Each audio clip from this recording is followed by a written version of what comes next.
Let's try vegan steak. And let's compare this to real steak. It seems to have fat on the inside too. What's that fat made out of? What in the world? Let's get these cooked and then I'm gonna give my cousin a blindfold taste test. God, this looks like Spam. What are vegans eating, man? This doesn't have a grain, so I'm just gonna slice like this. What? Yo, what is this? Nah, bro, that's not real. I'm not eating that. It's crazy, man. And to compare, I cooked up a ribeye so we can try this side by side. Hello, good guy. Let's see if my cousin can taste the difference. Let's start with the vegan one.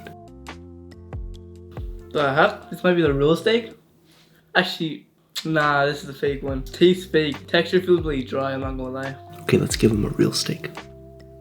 Oh, that's definitely real. So juicy. Bro, the texture's perfect. Soft, nice, tender. Buttery, juicy, I'm telling you. You had the real steak first. This was the fake one. Oh, nah. No, I'm joking. Okay, I was gonna say it, bro. It just looks like they added something white in the center. It's marshmallow. Oh, it's like a nasty Spam. It's a weird texture on the outside, almost like a cracker. What they have here in the Nah, fake what stuff, is that, I don't know bro? what this is. So I guess it's more of a marketing thing to get people to turn into vegans, but I don't think this is going to turn anybody vegan. 0.8 out of 10. -0.